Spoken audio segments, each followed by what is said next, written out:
This is Ideas Pod at Raisina 2025 with Firstpost, and we have our special guest today, His Excellency Director General of the International Atomic Energy Agency, Rafael Mariano Grossi.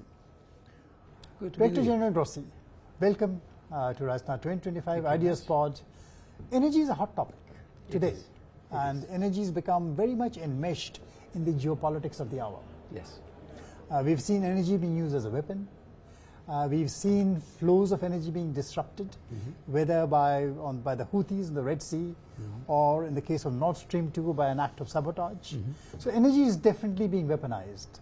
And even the financial system, the interbanking system, which kind of facilitates energy trade, that also has been turned into a weapon. Now, in this context, there is a rekindling of interest in nuclear energy, which had kind of gone on the back burner, especially in Europe, after Fukushima. Why do you think nuclear energy is on the way back? Why is there a resurgence of interest? Well, indeed, what you said is right. We have a debate today on energy which transcends the energy-specific realm by going into what we call now energy security and other areas or descriptions of the issue. I think when it comes to nuclear energy, what we are seeing is what I like to describe as a return to realism, more than renaissance or revolution or grandiose adjectives to describe it. I think it's a return to realism because quite obviously we live in an economy which in many cases, in most of the cases, is in need of bigger degrees of electrification in a quest for decarbonization in many countries. And the need for baseload energy is very clear.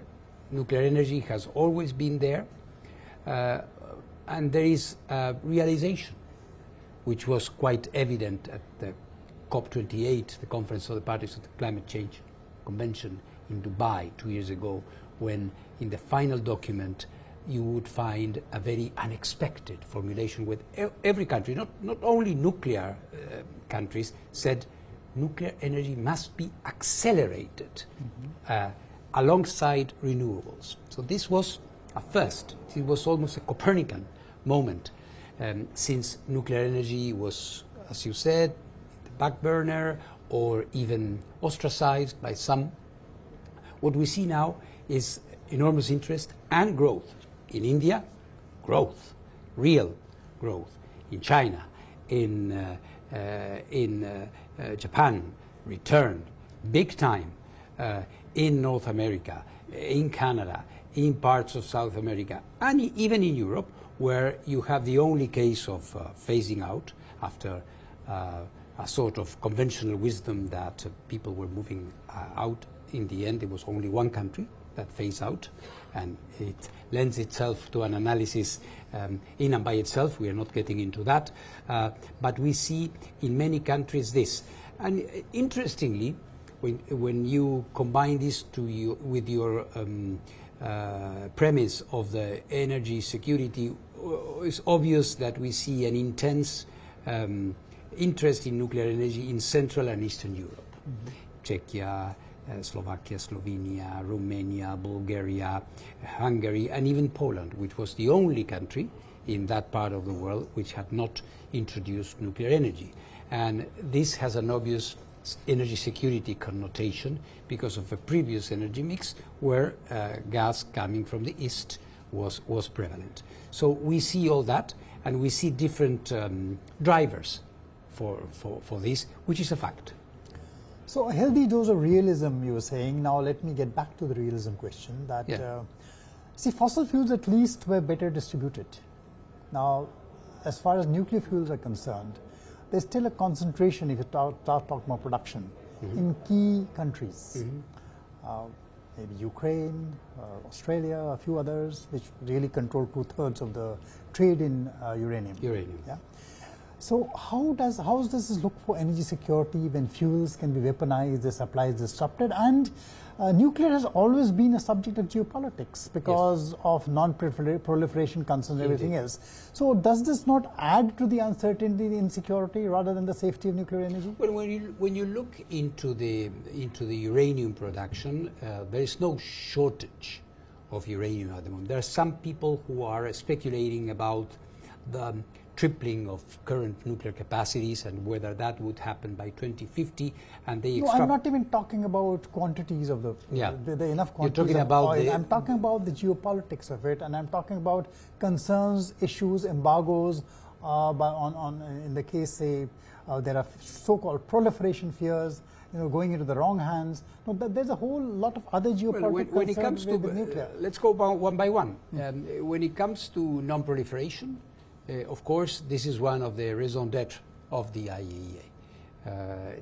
There's no any country can simply switch on a nuclear reactor, small or big or of any size, without being inspected, unless this country is outside the NPT regime. And even when you are inside the NPT regime, like in the case of India and others, you do have a specific inspection scheme. It is impossible, with the exception perhaps of one country, to have a nuclear program and being completely outside any international monitoring. So the prospect of the spread of nuclear technology being equated to a diminution or a decrease of security because of proliferation concern is very remote. Is very remote because the IAEA is there. True, with the war in Europe, for example, there have been sanctions, there have been limitations which are not specific to the nuclear sector. You can see that being replicated or applied to other sectors. So I don't see this as a nuclear specific or nuclear inherent problem that you may have. Okay, there's some interesting ideas also which have come out of the IAEA. For example, you have the low enriched uranium bank in Kazakhstan to enable people to create stockpiles. Are stockpiles the answer to some of this? Well, I must say this was something that was developed more than 20 years ago. And at that time, I think it has a value, but at that time there was an idea that as a way to reassure countries that they would always have access to fuel, perhaps without having to enrich uranium, could be to have international banks. That idea, I must say, did not materialize. So that is not workable, and that is not well, worked. It is good in the limited way it has come to be. We have, and we are very grateful to Kazakhstan, who is hosting this LEU bank, which contains enough fuel to load one or two cores of a nuclear reactor. But in the end, the original idea, I want to say, was a different concept, which was more ambitious, and I don't think that road has been followed in reality, because there hasn't been any specific shortage. And frankly speaking, limitation of technologies is an idea that is very difficult to be accepted. At some point, there were also a group of countries that were saying, okay, if you want to have nuclear, we can help you, provided you yourself say that you're not going to do this or that. That is a concept which, of course, was resisted. I can understand why that happened. I think more than cutting the access to technology to countries, what you need to have is a good abidance to the non-proliferation regime, being inspected when you have to, like an auditor, like a taxman that comes and says, are you in good standing with your obligations, more than saying, well, there's some things that you cannot do. So, no, there's a very important phrase you said, cutting access to technologies. Yeah. Nuclear technologies are very closely held. Yes. And the fear is that because of those closely held technologies, it is far more difficult to democratize access to nuclear energy. That is one of the biggest challenges which comes in the way of energy security to the nuclear option, I would say. Now, is there something down the horizon which you could tell us about, and just look forward the future in development of technologies, or any of the new technologies like small breeder reactors, molten salt reactors? How close are they to commercialization? To take care of some, first of all, will they take care of these concerns? Can they take care of some of these concerns? And how far are we from getting them commercialized? Small modular reactors are very interesting because, I mean, it's in their name. Small is small, which means small is beautiful. Small is beautiful, sometimes not necessarily, but let's say that small is beautiful, as the saying goes. It is easily deployable. It is relatively cheaper than big. It gets rid of the problem of not in my backyard. It is and safety. Exactly. It is modular. Yeah. Which means that you can have a small modular reactor where you have 2 or 3 modules, and you add one more if the village or the town that is being fed grows, or the data center that is connected to it is also expanding. So all of these elements which you didn't have in the typical normal nuclear reactors make it very attractive. It doesn't mean that this is the new nuclear, that this is going to replace the traditional nuclear power plants as we know them. This is going to be a different path, a different alternative, if you want, which is going to be catering for different types of needs.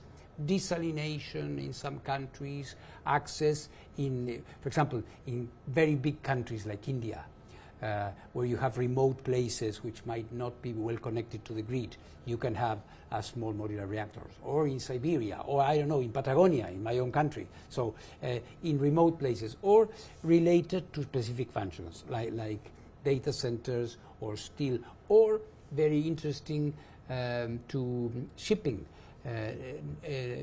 Shipping industry is looking at naval propulsion, naval nuclear propulsion, not submarines. The commercial, mercantile shipping industry. So as you can see, there are new, I mean, like in the economy and technology, there are new things that are happening. There are new alternatives, new possibilities, new options. And interestingly, nuclear is offering different products to cater to these new needs. So, and what is the status of the commercial viability? How far away are we from that? Well, will they be competitive? Well, again, it's 2 different questions.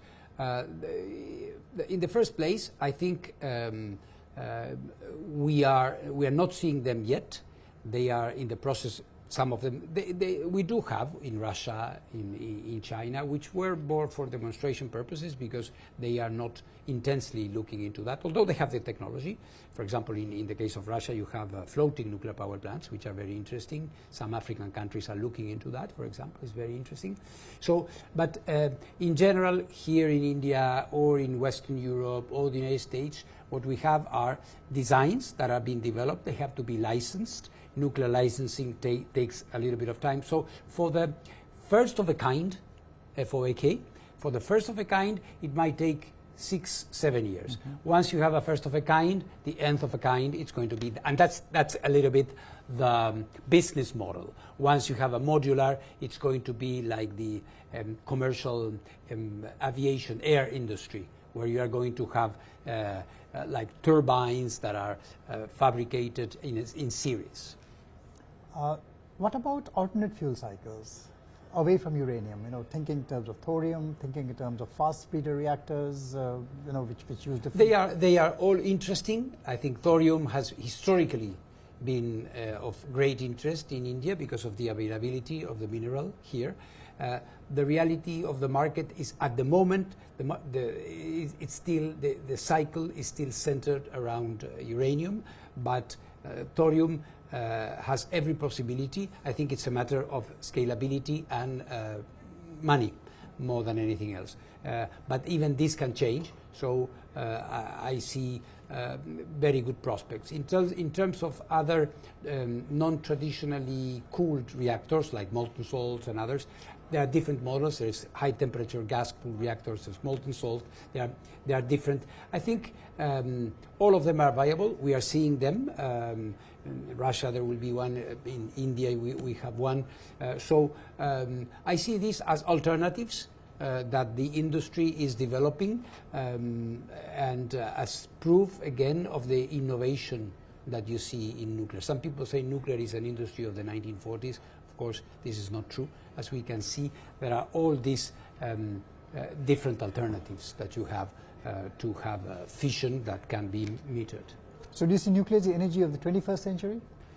It's one of them. One of them. Is one of them. We do not advocate nuclear energy dominance. We do affirm the validity of nuclear as baseload energy, very dependable, very reliable.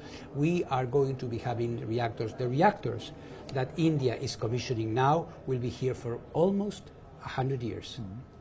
Thank you. Thank you so much for educating us all about what is happening in the field of nuclear energy, and your optimism. I think it is breathtaking. It's a pleasure talking to you. Thank you very much. Thank you so much, Dr. Great to be here with you.